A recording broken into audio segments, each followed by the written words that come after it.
Hello friends, a very good morning all of you and welcome all on કૃષિ ભંડોળ.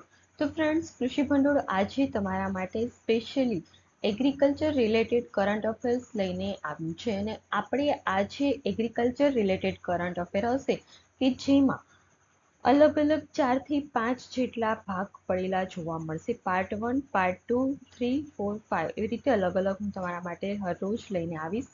અને આજનું આખું આ વીક છે મંડે ટુ ફ્રાઈડે, અને જો એક્સ્ટ્રા હશે કરંટ અફેર તો સેટરડે સુધી, એટલે કે આખું વીકમાં કન્ટિન્યુ કરંટ અફેર હશે, પરંતુ એ સ્પેસિફિકલી એગ્રીકલ્ચર રિલેટેડ હશે. આની પહેલાં મેં તમારા માટે કરંટ અફેરનો એક કમ્બાઈન વિડીયો મૂકેલો છે કે જે સીડ ઓફિસરની એક્ઝામ હતી એના આગલા દિવસે.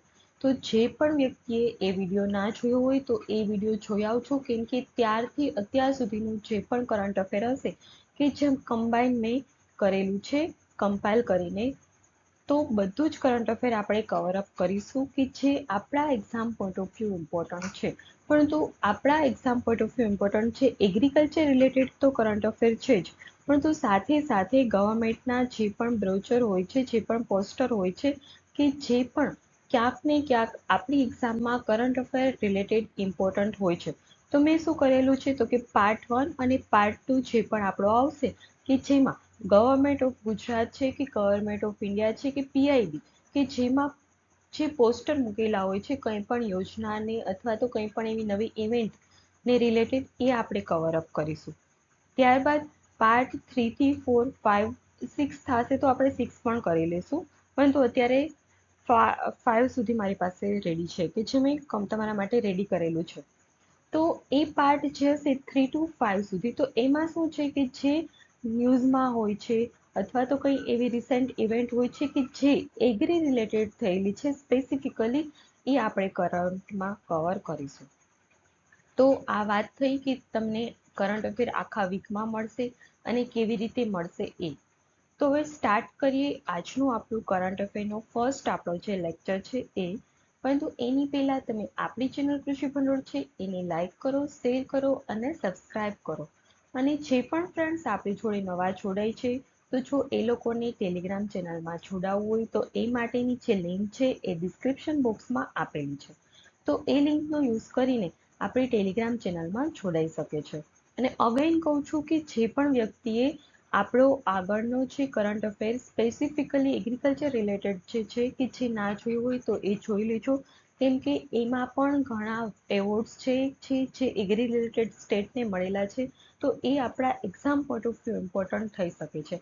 અને આપણી જે એક્ઝામ છે એગ્રીકલ્ચર આસિસ્ટન્ટની, તો એ એક્ઝામ છે કે જેની ડેટ તો ચેન્જ થયેલી છે કે જે 11 મેના રોજ લેવાશે. પરંતુ એની જો આપણે વાત કરીએ કે કરંટ અફેર ક્યાંથી આપણે કરવું, તો કોઈ પણ જનરલી એક્ઝામ હોય તો લાસ્ટ 6 થી 7 મહિનાનું કરંટ અફેર પૂછાતું હોય છે. પરંતુ જો આપણા એગ્રીકલ્ચરનો આપણો જે સિલેબસ છે, જે ખેતીવાડીનો, તે ખેતીવાડી મદદનીશનો જે સિલેબસ છે કે જેમાં 10 માર્ક્સનું specifically agriculture related current affair પૂછેલું છે.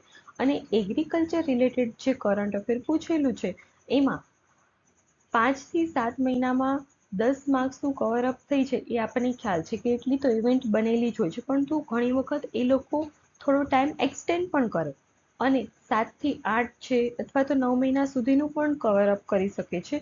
તો એ પર્પઝથી હું તમને કહું છું કે તમે આગળનો પણ લેક્ચર જોઈ લેજો, કેમ કે ત્યારબાદની બધી જે પણ ઇવેન્ટ્સ થયેલી હશે આપણે એગ્રીમાં, એ આજે હું કરંટ અફેરના તમારા માટે પાર્ટ લઈને આવીશ. પાર્ટ 1, 2, 3 અપ ટુ 5 આજ સુધી રેડી છે, પરંતુ 6 જો બનશે હજી હું વ્યવસ્થિત બધું જેટલું મને સારું કન્ટેન્ટ મળે એ મારી રીતે હું શોધવાની ટ્રાય કરું જ છું. તો આપણે પાર્ટ 6 પણ હું તમારા માટે લઈને આવીશ, એ શ્યોર છું. હું કરંટ અફેર હરેક વસ્તુનું કમ્પ્લીટ કરાવી દઈશ, એમાં કંઈ પણ તમને બાકી રહી નહીં જાય. જે પણ ઇવેન્ટ્સ છે, જે પણ યોજનાઓ હશે અને એગ્રી રિલેટેડ કંઈ પણ જે હશે કે જે exam point of view important હશે, એ ઇન્ફોર્મેશન તમને મળી શકે. તો ફ્રેન્ડ્સ આપણે સ્ટાર્ટ કરીએ આજનો આપણો લેક્ચર. તો સૌપ્રથમ છે કે ગુજરાત. તો ગુજરાતમાં એકમાત્ર કે જે આખા ભારતમાં જોવા મળે છે એ છે ઘુડખર. તો એ ઘુડખરની વસ્તી કેટલી છે તો કે 7,672. આ આપણા એક્ઝામ માટે આ તમારે આંકડા યાદ રાખવા અત્યારે જરૂરી નથી. પરંતુ હા, આ ઘૂંટખર છે કે જે ભારતમાં એકમાત્ર ગુજરાતમાં જ જોવા મળે છે, એ આપણા exam point of view important છે. કેમ કે આપણે 10 માર્ક્સનું એગ્રીનું જો કરંટ પૂછવાનું છે, તો સાથે સાથે 10 માર્ક્સનું જનરલ કરંટ અફેર પણ પૂછાવાનું છે. અને મેં તમને જેમ અગાઉ જ જણાવ્યું સ્ટાર્ટિંગમાં જ, કે આ તમે જોઈ શકો છો ગવર્મેન્ટ ઓફ ગુજરાતનું આખું જે સાઇટ છે, કે જેમાં એને આ પોસ્ટર મૂકેલું છે. તો મેં ડાયરેક્ટ પહેલા અને બીજા પાર્ટમાં આ બધા જ પોસ્ટર છે કે જેને કવર અપ કરેલા છે. તો આ પોસ્ટર જે છે એ બધાને કવર અપ કરવાનો મેઇન એમ શું છે, તો કે એક્ઝામમાં આ ગવર્મેન્ટે પબ્લિશ કરેલું છે, તો ગવર્મેન્ટે પબ્લિશ કરેલું હોય છે એમાંથી ઇન્ફોર્મેશનમાંથી કંઈક ને કંઈક ક્વેશ્ચન પૂછાઈ શકે છે. અને કંઈ પણ આપણી સ્ટેટ એક્ઝામ હોય છે કે નેશનલ લેવલની એક્ઝામ હોય છે, તો પણ ગવર્મેન્ટનું પબ્લિકેશનમાંથી ક્વેશ્ચન પૂછાવાની સંભાવનાઓ હોય છે એ વધી જતી હોય છે. એટલા માટે આપણે કંઈ પણ વસ્તુ બાકી રાખવાની આવતી નથી. જે પણ એગ્રી રિલેટેડ અથવા તો એગ્રીની સાથે ક્યાંક ને ક્યાંક ઇન્ટરલિંક હશે, એ બધા જ પોસ્ટર મેં કવર અપ કરેલા છે. અને વચ્ચે કંઈક એવી યોજનાઓ હોય કે જે આપણા એક્ઝામ પોઈન્ટ ઓફ વ્યૂ પણ ઇમ્પોર્ટન્ટ હોય છે, તો એવી કોઈ યોજનાના પોસ્ટર પણ મેં 2-5 લીધેલા છે. તો આ તો મેં તમને બધું ડિસ્ક્રાઇબ કરી દીધું. હવે આપણે આગળ વાત કરીએ. ત્યારબાદ છે ડોલ્ફિન. તો રાજ્યમાં, એટલે કે આપણું જે ગુજરાત રાજ્ય છે કે જેમાં 4087 ચોરસ કિલોમીટરનો દરિયાઈ વિસ્તાર છે, કે જેમાં અંદાજે 680 ડોલ્ફિન જોવા મળે છે.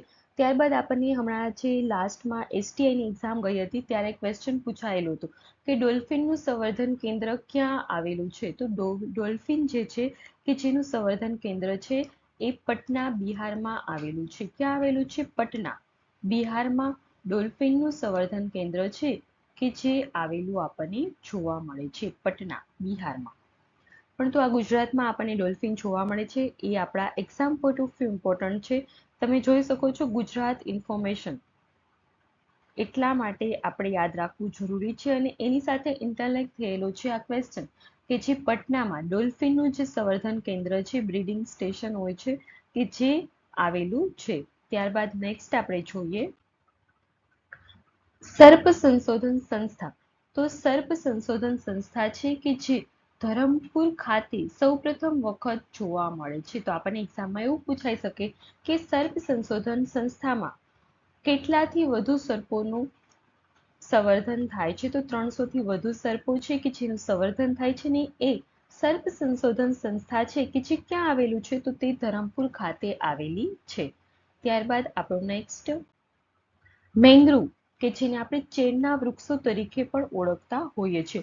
તો મેંગ્રુવની જો વાત કરવામાં આવે તો સામાન્ય રીતે મેંગ્રુવ છે ક્યાં જોવા મળે છે, તો દરિયાકાંઠાના જે વિસ્તારો હોય છે, જે દલદલ વિસ્તાર હોય છે, કાદવ કીચડવાળો જે વિસ્તાર હોય છે, કે જ્યાં મેંગ્રુવ આપણને જોવા મળે છે. અત્યાર સુધી આખા ભારતમાં સૌથી વધુ મેંગ્રુવના વૃક્ષો ક્યાં આપણને જોવા મળતા હતા, તો પશ્ચિમ બંગાળમાં જોવા મળતા હતા. ક્યાં જોવા મળતા હતા? પશ્ચિમ બંગાળમાં, વેસ્ટ બેંગોલ. પરંતુ હવે વેસ્ટ બેંગોલને પાછળ રાખી દીધું છે અને ગુજરાત છે કે જે દેશમાં સૌથી વધુ મેંગ્રુવના વૃક્ષો ધરાવતું રાજ્ય બની ગયું છે. આ exam point of view most important છે. મોસ્ટ ઇમ્પોર્ટન્ટ છે. તમે વ્યવસ્થિત રીતે યાદ રાખી લેજો કે આખા ગુજરાત, કે જે આખા ભારતમાં સૌથી વધુ મેંગ્રુવના વૃક્ષો ધરાવતું રાજ્ય બન્યું છે. દેશમાં ફર્સ્ટ રેન્ક ઉપર આવી ગયું છે ગુજરાત. પહેલા કોણ હતું? એક્ઝામમાં એવું પણ પૂછાઈ શકે, તો એમાં હતું વેસ્ટ બેંગોલ, પશ્ચિમ બંગાળ, કે જ્યાં આપણને ખ્યાલ છે ડેલ્ટા આવેલું છે. તો સ્પેસિફિકલી જે ડેલ્ટા વિસ્તાર હતો કે જ્યાં સૌથી વધારે મેંગ્રુવના વૃક્ષો અહીંયા આ વિસ્તારમાં, ડેલ્ટા વિસ્તારમાં પશ્ચિમ બંગાળમાં જોવા મળતા હતા. પરંતુ હવે પશ્ચિમ બંગાળ સેકન્ડ રેન્ક ઉપર આવી જશે અને ફર્સ્ટ રેન્ક ઉપર છે આપણું ગુજરાત. ત્યારબાદ જો આપણે વાત કરીએ કે વન્યજીવો માટે પણ અત્યંત મહત્વપૂર્ણ છે ચેર, એટલે કે મેંગ્રુવના વૃક્ષો. અને ત્યારબાદ વાત કરીએ કે MISTI કાર્યક્રમ હેઠળ છેલ્લા 2 વર્ષમાં 19,020 હેક્ટર વિસ્તારમાં મેંગ્રુવનું વાવેતર સાથે ગુજરાત દેશમાં પ્રથમ ક્રમે છે. એટલે કે મેંગ્રુવના વાવેતરમાં ગુજરાત દેશમાં પ્રથમ ક્રમે છે. ગુજરાત સરકારે મિસ્ટ્રી કાર્યક્રમના સફળ અમલીકરણ દ્વારા દરિયાઈ કાંઠાના સમુદાયો અને ઇકોસિસ્ટમ માટે ટકાઉ ભવિષ્ય સુનિશ્ચિત કર્યું છે. અને દરિયાઈ પટ્ટીના જે વિસ્તારો હોય છે, જે દરિયાઈ કાંઠાના વિસ્તારો હોય છે કે જેનું ધોવાણ અટકાવવા માટે અને દરિયાઈ પવનોને આગળ વધતા અટકાવવામાં મેંગ્રુવ એટલે કે ચેરના વૃક્ષો છે કે જે ખૂબ જ અગત્યની ભૂમિકા ભજવે છે. તો આ પોઈન્ટ આપણી એક્ઝામ માટે ઇમ્પોર્ટન્ટ બની શકે છે, કેમ કે દરિયાઈ પવનો હોય છે જો એને આગળ વધતા અટકાવવા માટે મેંગ્રુવના વૃક્ષો એ જવાબદાર છે. અને જે દરિયાકાંઠાનો જે વિસ્તાર આપણને જોવા મળતો હોય છે કે જ્યાં ધોવાણ થતું હોય છે, તો એ ધોવાણને જમીનનું ધોવાણ હોય એને પણ અટકાવવા માટે મેંગ્રુવ એ ઇમ્પોર્ટન્ટ છે. અને આ જે મેંગ્રુવનું સૌથી વધારે ગુજરાતમાં વાવેતર થયું હતું એ કયા કાર્યક્રમ હેઠળ થયું હતું? તો મિસ્ટ્રી કાર્યક્રમ હેઠળ થયેલું છે. એક આ ગુજરાત ગવર્મેન્ટની આપણી નેશનલ લેવલની આખી આ યોજના છે મિસ્ટ્રી, કે જેનું આપણે આગળના કરંટ અફેરનું જે સેશન છે કે જેમાં ડિસ્ક્રાઇબ કરશું વ્યવસ્થિત રીતે આપણે યોજના શું છે, એના શું ફેક્ટર છે, શું એનું ઇમ્પ્લિમેન્ટ કરવાનું, શું એના ઓબ્જેક્ટિવ છે, બધી વિશેનું આપણે વિસ્તારમાં એની વાત કરીશું મિસ્ટ્રી. ત્યારબાદ નેક્સ્ટ છે કિસાન સન્માન સમારોહ. માનનીય વડાપ્રધાન શ્રી નરેન્દ્રભાઈ મોદીજી છે કે જેમને ગાંધીનગર ખાતે યોજાયેલા રાજ્ય કક્ષાના કિસાન સન્માન સમારોહમાં વર્ચ્યુઅલ સંબોધન કરશે. અને આ જે કિસાન સન્માન સમારોહ છે કે જે કૃષિ મંત્રી આપણા ગુજરાત રાજ્યના છે રાઘવજી પટેલ તેમજ કૃષિ રાજ્ય મંત્રી શ્રી બચુભાઈ ખાબડની પ્રેરક ઉપસ્થિતિ રહેશે. એટલે કે આ જે કિસાન સન્માન સમારોહ છે કે જેમાં આપણા મુખ્યમંત્રી ભૂપેન્દ્રભાઈ પટેલ તો હશે, પરંતુ સાથે સાથે કૃષિ મંત્રી રાઘવજીભાઈ પટેલ હશે અને કૃષિ રાજ્ય મંત્રી જે છે બચુભાઈ ખાબડ એ પણ ઉપસ્થિત હશે. અને વડાપ્રધાન બિહાર ખાતેથી પ્રધાનમંત્રી કિસાન સન્માન નિધિ યોજના કે જેનો 19મો હપ્તો રિલીઝ કરશે. આ પણ exam point of view important છે. આપણને ખ્યાલ છે પ્રધાનમંત્રી કિસાન સન્માન નિધિ યોજના, અને આ જે યોજના અંતર્ગત છે આ 2019-20નો જે ટાઈમ હતો કે જ્યારે લાગુ કરેલી હતી. અને આ જે યોજના છે પ્રધાનમંત્રી કિસાન સન્માન નિધિ યોજના, એમાં શું છે તો કે ખેડૂતો હોય છે એને વર્ષમાં 6,000 રૂપિયા આવે છે. અને આ જે 6,000 રૂપિયા જે આવે છે કેવી રીતે આવે છે તો કે ઇન્સ્ટોલમેન્ટથી આવે છે. 2,000ના ઇન્સ્ટોલમેન્ટ 3 આવે છે કિસાન સન્માન નિધિ યોજનામાં. એ તો અત્યારે બિહાર ખાતેથી આપણા જે વડાપ્રધાન છે નરેન્દ્રભાઈ મોદીજી કે જેમને 19મો હપ્તો બહાર પાડેલો છે. અને આ જે 19મો હપ્તો છે કે જે ગુજરાતના 51.41 લાખથી વધુ ખેડૂત પરિવારોને મળશે. અને એના માટે ટોટલ 1,148 કરોડથી વધુ એની સહાય પૂરી પાડવામાં આવેલી છે. ત્યારબાદ આપણે આગળ જોઈએ ખેડૂત કલ્યાણ અને સરકાર. આપણે જોયું કે હમણાં નવું બજેટ રજૂ થયું છે. ફેબમાં જે નવું બજેટ આવ્યું છે કે જે ભારતનું પણ આપણું બજેટ અલગ છે, એટલે કે ઇન્ડિયા લેવલનું જે બજેટ હોય છે એગ્રીકલ્ચરનું એ પણ અલગ છે અને ગુજરાતનું પણ બજેટ અલગ હોય છે. અને ગુજરાતનું જે બજેટ હોય છે કે જે ગુજરાત ગવર્મેન્ટ દ્વારા બહાર પાડવામાં આવેલું હોય છે. અને આપણે આ બજેટ રિલેટેડ પણ મારે તમારા માટે વિડીયો બનાવવાનો છે, એ પણ બાકી છે. કંઈ વાંધો નહીં, આપણે પહેલાં અત્યારે એગ્રીકલ્ચર રિલેટેડ જે કરંટ અફેર છે એને કવરઅપ કરી લઈએ. ત્યારબાદ નેક્સ્ટ આપણે બજેટ રિલેટેડ કરશું કે જેમાં એગ્રી સ્પેસિફિક જે પણ યોજનાઓ કે જે છે એની આપણે વાત કરી લઈશું. મેઇન તો આમાં બધું આવી જવાનું છે, છતાં પણ કંઈ બાકી રહેશે એ આપણે કવરઅપ કરી લઈશું. નો વરીઝ. ઓકે. ત્યારબાદ છે કૃષિ ખેડૂત કલ્યાણ અને સહકાર જે આપણો વિભાગ છે કે જેમાં ફાર્મર રજિસ્ટ્રી પ્રોજેક્ટ હેઠળ શું છે ફાર્મર રજિસ્ટ્રી પ્રોજેક્ટ છે કે જેના હેઠળ 34 લાખથી વધુ ખેડૂતો હોય કે જેમને ફાર્મર આઈડી જનરેટ કરી અને ગુજરાતે દેશમાં પ્રથમ સ્થાન પ્રાપ્ત કર્યું છે. એટલે કે ફાર્મર રજિસ્ટ્રી જે છે કે જેમાં ગુજરાત દેશમાં ફર્સ્ટ રેન્ક પર આવેલું છે. શા માટે ફર્સ્ટ રેન્ક પર આવેલું છે તો કે 34 લાખથી વધુ ખેડૂતો છે કે જેમને ફાર્મર આઈડી છે કે જે જનરેટ કરેલું છે. તો હવે આપણને ક્વેશ્ચન થાય કે ફાર્મર આઈડી શું છે? તો ફાર્મર આઈડી છે કે એક જે યુનિક કોઈ પણ ખેડૂતોને આપવામાં આવતું આઈડી નંબર છે. અને આ જે આઈડી નંબર હોય છે કે જેના દ્વારા ખેડૂત કંઈ પણ યોજનાઓ માટે જો એપ્લાય કરે, આપણને ખ્યાલ છે આઈ ખેડૂત પોર્ટલ છે કે જેમાં કંઈ પણ ખેડૂતોને યોજનાઓનો લાભ લેવો હોય છે તો એમના માટે એપ્લાય કરવામાં આવતું હોય છે. તો એ યોજનાનો લાભ લેવા માટે ફાર્મર આઈડી છે કે જે નંબર હવે આપેલા છે એ ફાર્મર રજિસ્ટ્રી પ્રોજેક્ટ છે એના હેઠળ 34 લાખથી વધારે ખેડૂતોને ફાર્મર આઈડી છે કે જે જનરેટ થયેલા છે અને તેના દ્વારા એ આઈડીનો યુઝ કરીને એ લોકો કંઈ પણ યોજનાઓનો લાભ લઈ શકશે. અને આ જે ફાર્મર રજિસ્ટ્રી પ્રોજેક્ટ છે એના હેઠળ જે ફાર્મર આઈડી જનરેટ થયા છે એમાં ગુજરાત છે કે જે દેશમાં પ્રથમ સ્થાન પર આવેલું છે. ત્યારબાદ કૃષિ યાંત્રિકીકરણ છે એના અંતર્ગત મહત્તમ ખેડૂતોને આવરી લેવા માટે ટ્રેક્ટર ખરીદી સહાય માટે 800 કરોડની જોગવાઈ કરેલી છે. ટ્રેક્ટરની કોઈને પણ ખેડૂતોને ખરીદી કરવી હોય તો એના માટે 800 કરોડની જોગવાઈ છે કે જે કરવામાં આવેલી છે. ત્યારબાદ કૃષિ યાંત્રિકીકરણથી મિની ટ્રેક્ટર આધારિત યોજના હેઠળ રાજ્યના તમામ આદિજાતિ અને અનુસૂચિત જાતિના જે ખેડૂતો હોય છે કે જેમના માટે ફાર્મ મેકેનાઇઝેશન સહાય કે જે વધારવા માટે 122 કરોડની જોગવાઈ કરવામાં આવેલી છે. ત્યારબાદ છે યાંત્રિકીકરણના વિવિધ ઓજારોની ખરીદીમાં સહાય આપવા માટે 590 કરોડની જોગવાઈઓ કરેલી છે. ત્યારબાદ છે કૃષિ ક્ષેત્રે અદ્યતન ડ્રોન ટેકનોલોજીના ઉપયોગને પ્રોત્સાહન આપવા માટે અને સીડ રિપ્લેસમેન્ટ રેટમાં વધારો કરવા માટેની 82 કરોડની જે જોગવાઈ છે કે જે કરેલી છે. તો આપણા માટે આ જે બ્રોચર છે, આ જે પોસ્ટર છે કે જેમાં ઇમ્પોર્ટન્ટ છે તો કે ફાર્મર રજિસ્ટ્રી પ્રોજેક્ટ હેઠળ 34 લાખથી વધુ ખેડૂતોએ ફાર્મર આઈડી જનરેટ કરેલા છે અને આ ફાર્મર આઈડી જે જનરેટ થયા છે કે જેના લીધે આપણું જે રેન્ક છે ગુજરાતનો એ દેશમાં ફર્સ્ટ રેન્ક પર આવેલું છે. અને ત્યારબાદ આપણે એટલું યાદ રાખવાનું છે કે કૃષિ યાંત્રિકીકરણની જે યોજનાઓ હોય છે એના અંદર ટ્રેક્ટરની ખરીદી કરવામાં આવતી હોય છે. ખેડૂતો એ યોજના હેઠળ ટ્રેક્ટરની ખરીદી કરે છે, મિની ટ્રેક્ટરની ખરીદી કરે છે. ત્યારબાદ અલગ અલગ ઓજારો છે કે જેની ખરીદી કરતા હોય છે.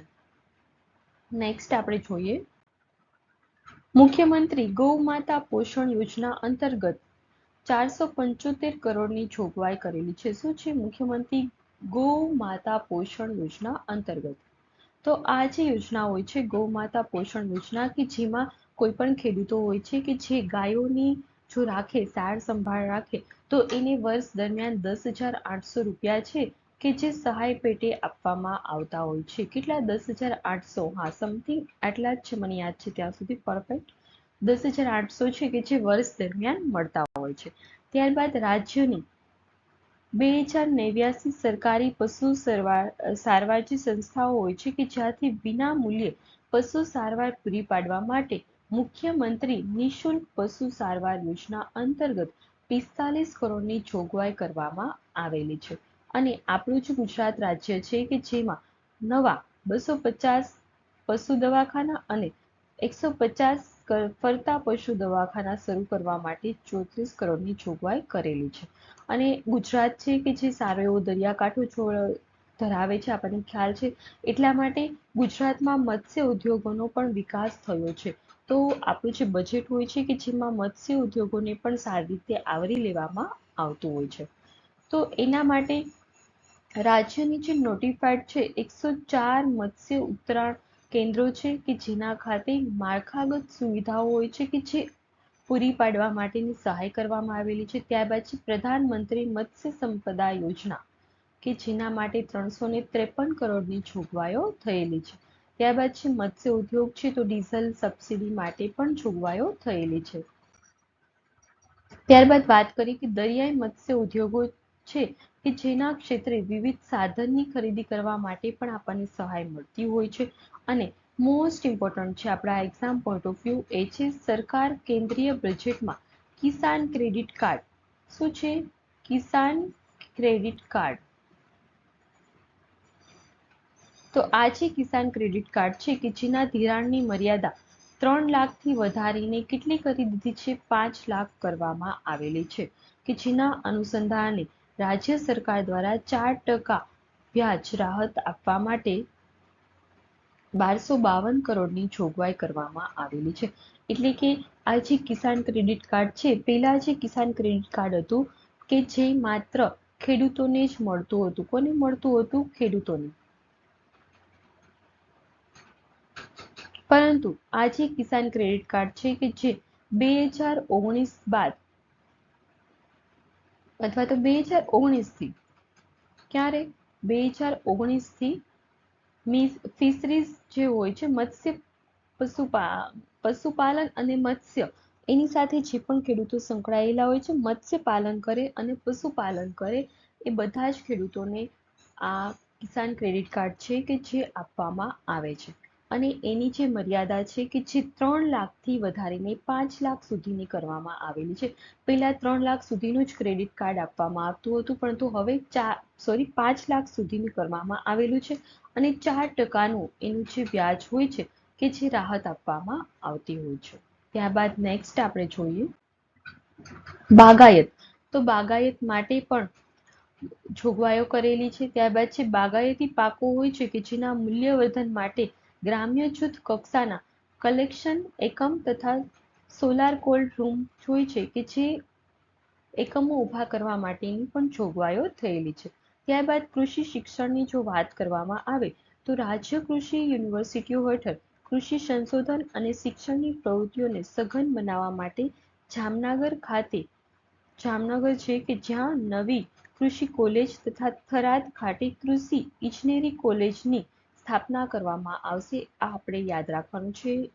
જામનગરમાં નવી કૃષિ યુનિવર્સિટી કૃષિ કોલેજ બનશે અને થરાદ છે કે જ્યાં કૃષિ ઇજનેરી બનશે. ક્યાં બનશે? જામનગર છે કે જ્યાં આપણું બાજરાનું રિસર્ચ સ્ટેશન આવેલું છે.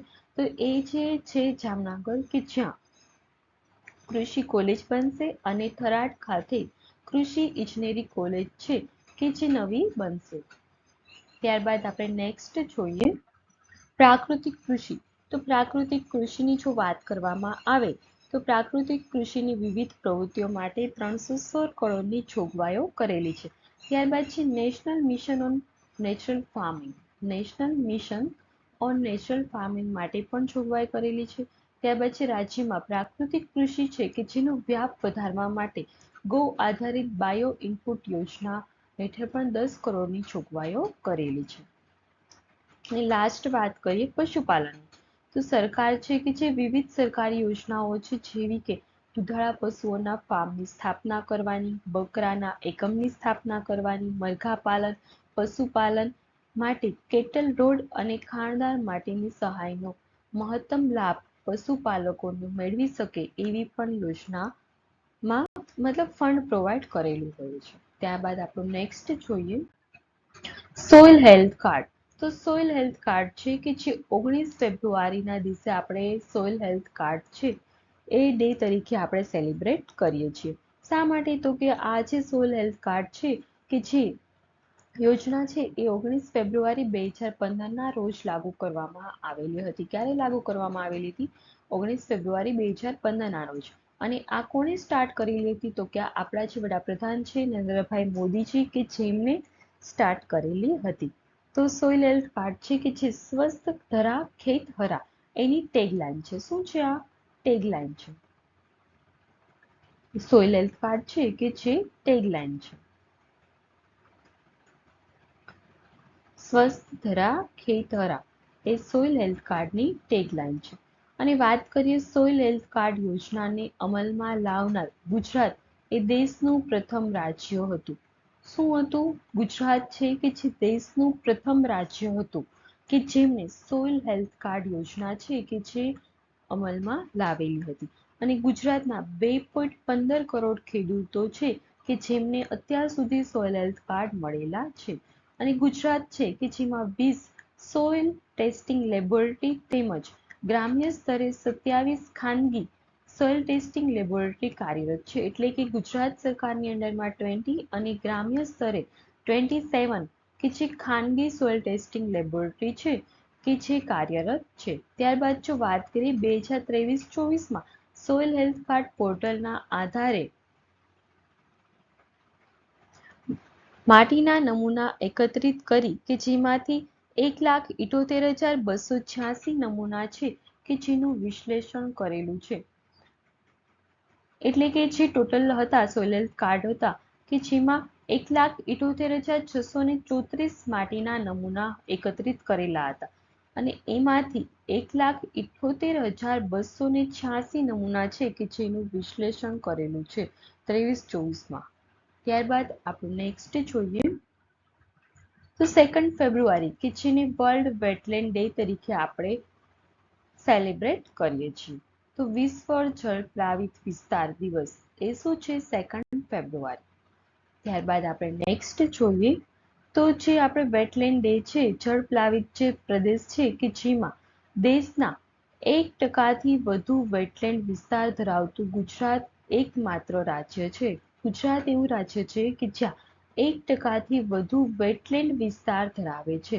વેટલેન્ડ વિસ્તાર એટલે શું છે તો કે જ્યાં પાણી ભરાઈ રહેતો હોય છે એવો જે વિસ્તાર હોય છે કે જેને આપણે વેટલેન્ડ વિસ્તાર કહીએ છીએ અથવા તો જળ પ્લાવિત પ્રદેશ તરીકે પણ આપણે ઓળખતા હોઈએ છીએ. અને દેશનો જો કુલ વેટલેન્ડ વિસ્તારની વાત કરવામાં આવે તો દેશના કુલ વેટલેન્ડ વિસ્તારમાં ગુજરાતનો હિસ્સો છે 21.9%. કેટલું છે ટોટલ 100% આખા દેશનો જે વેટલેન્ડ એરિયા હોય છે કે જેમાંથી ગુજરાત છે એ 21.9% જે એરિયા છે કે જે કવર અપ કરે છે. અને ઈસરો છે કે જેમને એક અવલોકન કરેલું હોય કે જેમાં ગુજરાતમાં કુલ 17,613 વેટલેન્ડ્સ આવેલો છે. એટલો વિસ્તાર છે કે જે વેટલેન્ડ એરિયા આવેલો છે. અને ભારતના કુલ 115 રાષ્ટ્રીય વેટલેન્ડ્સ છે કે જેમાંથી 8 વેટલેન્ડ ગુજરાતમાં આવેલા છે. કેટલા છે ગુજરાતમાં આવેલા? 8 વેટલેન્ડ છે. અને દેશના કુલ 85 જે રામસર સાઇટ છે કે જેમાંથી ગુજરાત પાસે કેટલી સાઇટ છે? 4. 85 જે રામસર સાઇટ છે, જો કે હવે તો આ 85ની જગ્યાએ આઈ થિંક 89 સમથિંગ થઈ ગઈ છે. આ ડેટા ચેન્જ થયો છે કેમ કે વેટલેન્ડ સાઇટ છે નવી નવી એડ ઓન થતી હોય છે. તો 89 સમથિંગ છે કે જે રામસર સાઇટ છે એમાંથી ગુજરાત પાસે આપણે 4 આવેલી છે. અને જો રામસર સાઇટની વાત કરીએ તો ગુજરાત પાસે 4 છે, પરંતુ રાષ્ટ્રીય વેટલેન્ડની જો વાત કરવામાં આવે તો ગુજરાત પાસે 8 છે. આમાં વ્યવસ્થિત રીતે યાદ રાખજો, રાષ્ટ્રીય વેટલેન્ડ તો 8 અને રામસર સાઇટ હશે તો 4 છે. ત્યારબાદ નેક્સ્ટ વટ છે ગુજરાતનો. આ શું છે તો આ ટેબલું છે. અને આ જે ટેબલું છે કે જે આપણું હમણાં 26 જાન્યુઆરી ગયું ત્યારે જે આપણું દિલ્હી ખાતે જે પરેડ થઈ હોય એમાં ગુજરાતનું આ ટેબલું હતું, બરાબર છે, કે જેમાં ગુજરાતની જે સંસ્કૃતિ હોય છે એની ભાતીગળ કરતા હોય છે.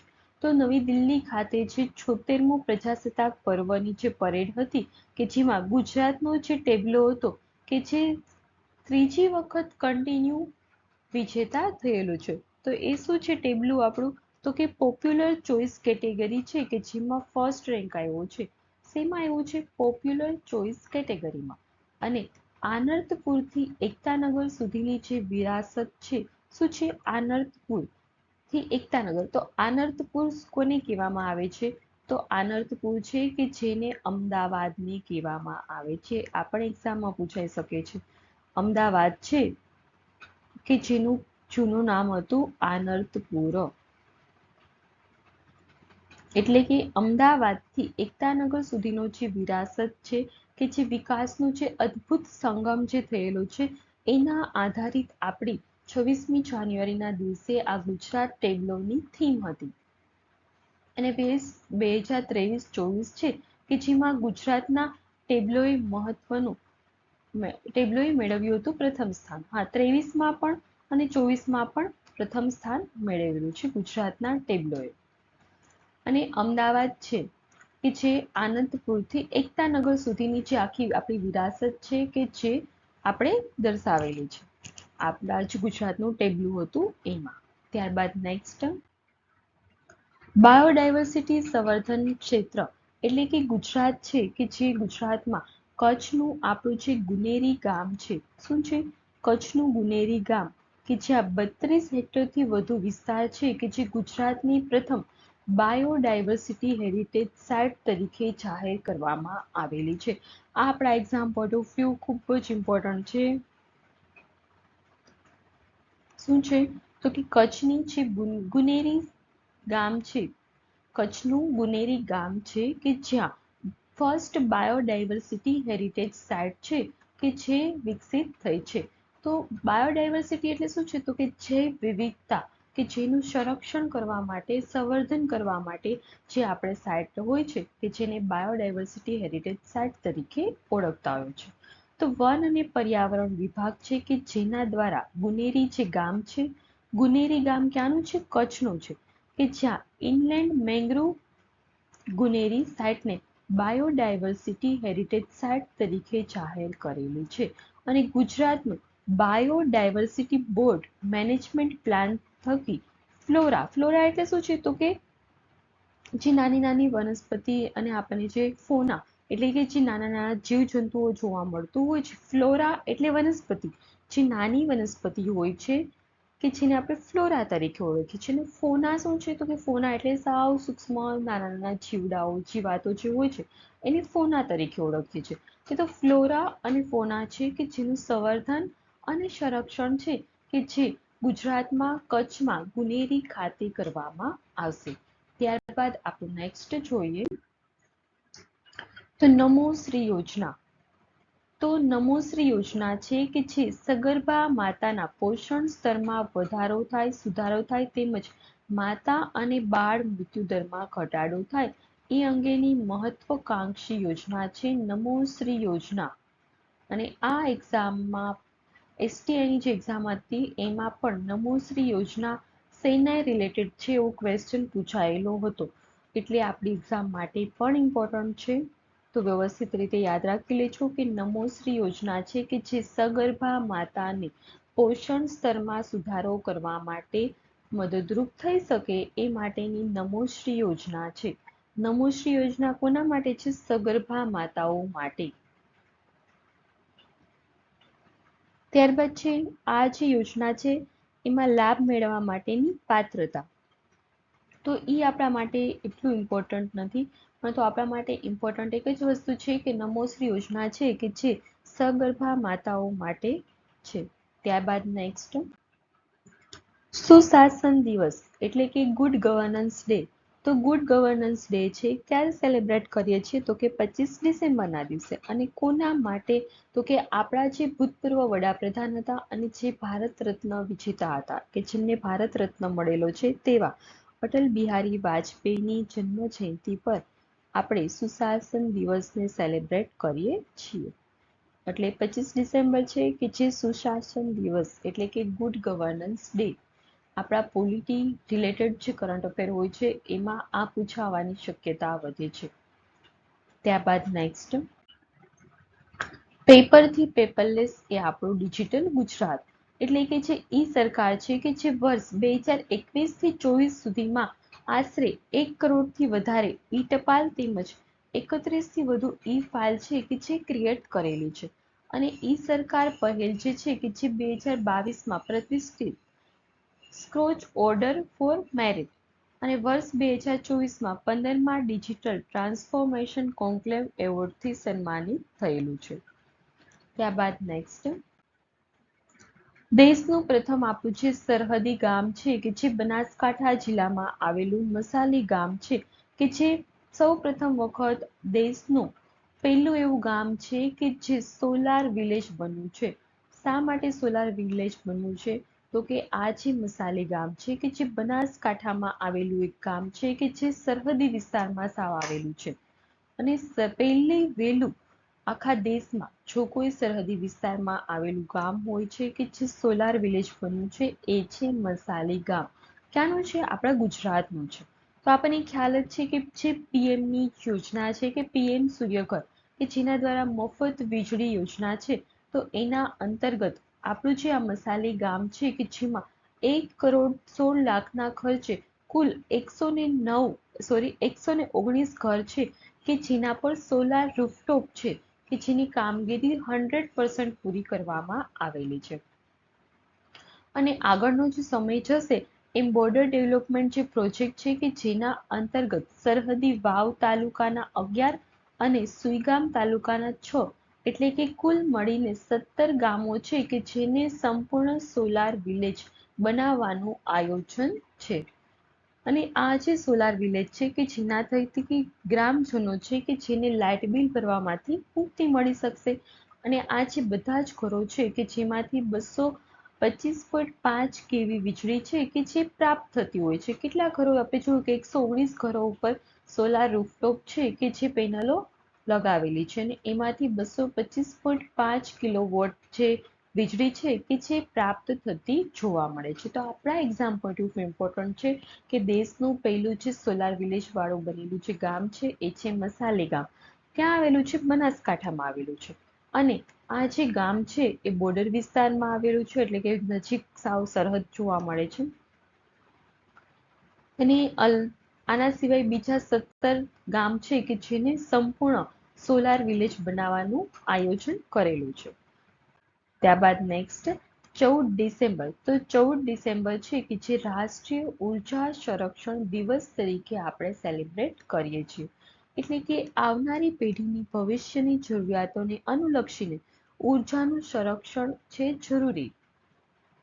અને જે ગત વર્ષે આપણું જે રાજ્ય સરકાર હતા કે જેમણે માત્ર ઉર્જા સંરક્ષણ માટે 9 કરોડથી વધુનો ખર્ચો કરેલો છે.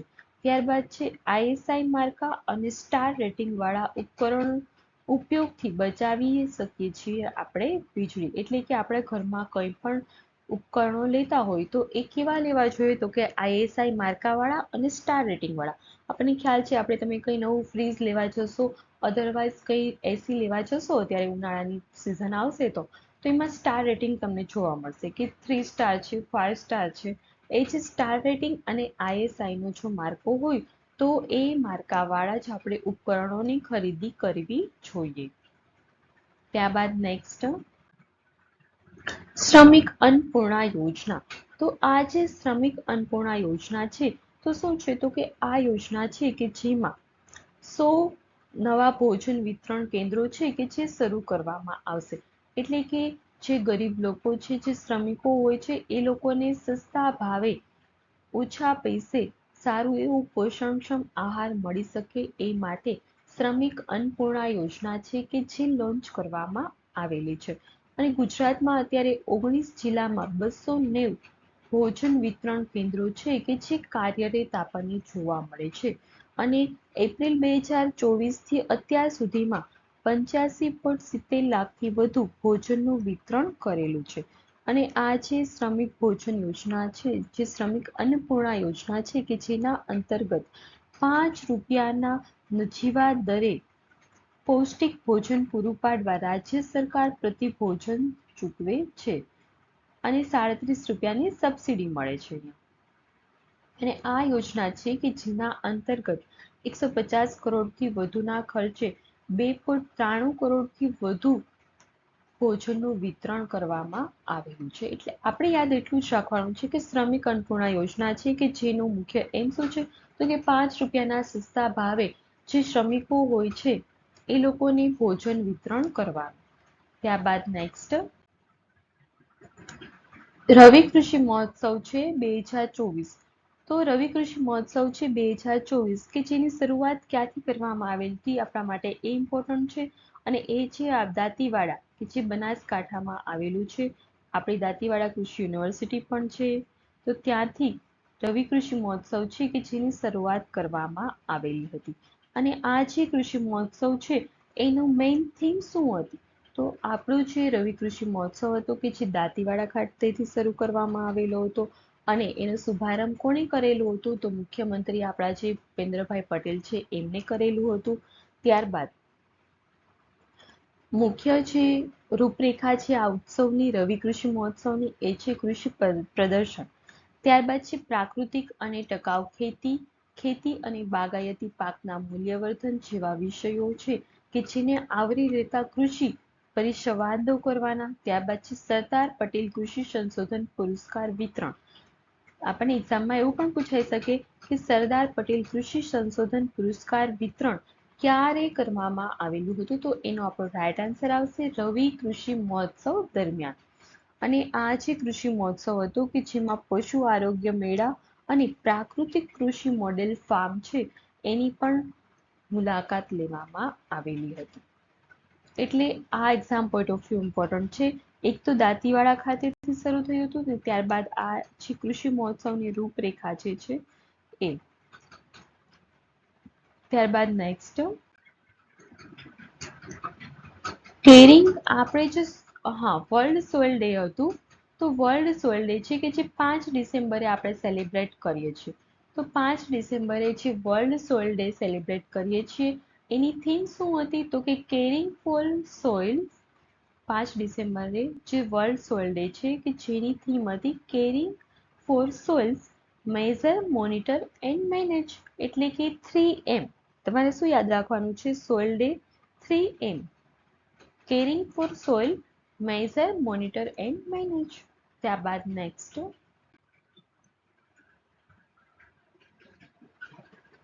આપણે આગળ જોયું કે 5 ડિસેમ્બર કે જ્યાં વર્લ્ડ સોઇલ ડે તરીકે આપણે સેલિબ્રેટ કરીએ છીએ. 3M છે કે જેની થીમ છે સ્વસ્થ હરા. સોઇલ હેલ્થ કાર્ડ છે કે જેનું ટેગલાઇન શું છે? સ્વસ્થ ધરા ખેતરા. તો આપણે વાત કરીએ કે આપણે જે ગુજરાત છે કે જે સોઇલ હેલ્થ કાર્ડનું અમલ કરવા વાળું ફર્સ્ટ રાજ્ય હતું, કે જેની શરૂઆત ક્યારે થઈ હતી સોઇલ હેલ્થ કાર્ડની? 19 કયું હતું? ફેબ્રુઆરી 2015 કે જ્યારે શરૂઆત થયેલી હતી. અને હવે આપણે સોઇલ હેલ્થ કાર્ડની જો વાત કરીએ તો જમીનના જે પૃથ્થકરણ માટે ગુજરાતમાં એક સૂક્ષ્મ તત્વ અને 21 જમીન ચકાસણી પ્રયોગશાળા છે કે જે કાર્યરત છે. આપણે જોઈ હતી ને આગળ. અને 27 છે કે જે ખાનગી હતી. આપણે આગળ જ્યારે પોસ્ટર આવ્યું ત્યારે એમાં જોયું હતું ત્યારે. અને અહીંયા છે 21 જમીન ચકાસણી અને એક સૂક્ષ્મ તત્વ એટલે કે માઇક્રોન્યુટ્રિયન્ટ. અને આ જે પ્રયોગશાળા હોય છે કે જેમાં પૃથ્થકરણ રિપોર્ટના આધારે આખું સોઇલ હેલ્થ કાર્ડ તૈયાર થતું હોય છે. અને જમીનમાં 12 તત્વો એટલે કે NPK, pH, EC, iron, copper, zinc, organic carbon, sulphur, boron અને મેંગેનીઝ છે, એટલે કે ટોટલ 12 તત્વો છે કે જે કેટલા પ્રમાણમાં આપણી જમીનમાં રહેલા છે એની આપણને સોઇલ હેલ્થ કાર્ડનું આપણે પૃથ્થકરણ બાદ આપણે જાણી શકીએ છીએ. અને બિનજરૂરી રાસાયણિક ખાતરોનો ઉપયોગ આપણે મર્યાદિત કરવા ગુજરાત સરકારનો એક આ નવો અભિગમ છે. અને સોઇલ હેલ્થ કાર્ડ યોજના છે કે જે લાવનાર ગુજરાત એ દેશનું પ્રથમ રાજ્ય છે. ત્યારબાદ આજનું આપણું એમસીક્યુ સિરીઝ નથી, બટ આપણું આજનું કરંટ અફેર છે. ઓકે, અને આ જે કરંટ અફેર છે એનો લાસ્ટ આપણું પોસ્ટર છે. ખેડૂતોને તેના પાકો હોય છે કે જેના પોષણક્ષમ ભાવ મળી રહે એ માટે ટેકાના ભાવ છે કે જે જાહેર થયેલા છે. તો એ ટેકાના ભાવ છે કે જેમાં મગફળી માટે 1356 રૂપિયા પ્રતિ મણ અને મગ માટે 1736 રૂપિયા પ્રતિ મણ, અડદ માટે 1480 રૂપિયા અને સોયાબીન માટે 978 રૂપિયા પ્રતિ મણ, કે જે ટેકાના ભાવ સરકાર દ્વારા નક્કી કરેલા છે. ત્યારબાદ નેક્સ્ટ થેન્ક યુ. તો friends, thank you. Stay tune with કૃષિ ભંડોળ. તો ફ્રેન્ડ્સ, આજનું છે એમસીક્યુ સિરીઝ જ કેમ મને યાદ આવી જાય છે. હું આજે તમારા માટે કરંટ અફેર લઈને આવેલી છું. એમસીક્યુ સિરીઝ તો આ વીકમાં આવેલી જ નથી, બટ કંઈ વાંધો નહીં. તમને ખ્યાલ છે કે કરંટ અફેર એનો આજનો પાર્ટ 1 છે કે જે અહીં પૂર્ણ થાય છે. આવતીકાલે પાર્ટ 2 હશે, અપ ટુ પાર્ટ 5 સુધી આપણે હશે. જો 6 પાર્ટ થશે તો એ પણ આપણે કવર અપ કરી લઈશું. તો તમે કરંટ અફેર એગ્રી રિલેટેડનું કંઈ ટેન્શન ના લો. કૃષિ ભંડોળ છે તમારા માટે. સો તમારું કાર્ય છે લાઈક કરવાનું, શેર કરવાનું અને સબસ્ક્રાઇબ કરવાનું. અને જે પણ ફ્રેન્ડ્સ નવા જોડાય છે તો જો એ લોકોને ટેલિગ્રામ ચેનલમાં જોડાવવું હોય તો લિંક એ ડિસ્ક્રિપ્શન બોક્સમાં છે, તો એનો યુઝ કરીને જોડાઈ શકે છે. ઓકે, તો થેન્ક યુ. ફરી મળીશું નવા કરંટ અફેર સેશનમાં. બાય.